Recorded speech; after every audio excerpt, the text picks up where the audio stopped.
Hong Kong, Asia's world city. I'm sure we've all seen Hong Kong's self-branding. But have you ever thought about what it means to be a world city? What does this actually look like for the ethnic minorities who live here? My research focuses on South Asian ethnic minority students. South Asians in Hong Kong have a more difficult time getting access to good education and jobs. And many people say this is because they are not really integrated into Hong Kong life, primarily because they do not speak Cantonese. You can see a typical headline here. So, if we can teach minority students Cantonese, will everything be okay? I wanted to find out, how do South Asians really use language on a day-to-day basis?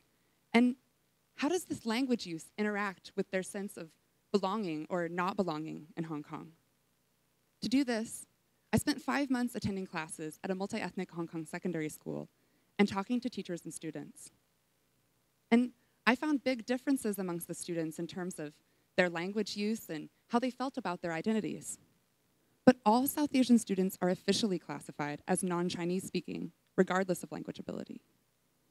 And even students that had been born in Hong Kong and spoke fluent Cantonese still didn't always consider themselves local or Hong Kongers. Instead, being local actually seemed to mean being ethnically Chinese. Ironically, even efforts to promote multiculturalism could subtly send the message that these students were not really part of the normal local life.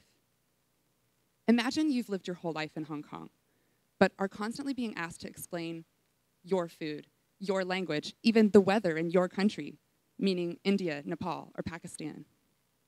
Even if the intentions are good, it creates the feeling that you are different. You are not like us. And importantly, this goes beyond language, so that contrary to headlines like this one, teaching minority students Cantonese is not enough to really change the position of South Asians in Hong Kong. We have to engage with deeper issues of race and class. The typical image of an ethnic minority is someone who is South Asian and working class. Contrast this to Western, upper-class expatriates who are never said to be suffering from a lack of Cantonese. Hong Kong presents itself as a world city, but it is one in which only certain types of diversity are really valued.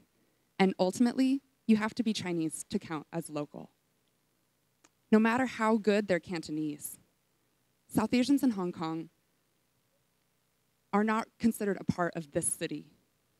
And using language as an excuse helps justify social structures that keep them on the outside of Hong Kong life. Thank you.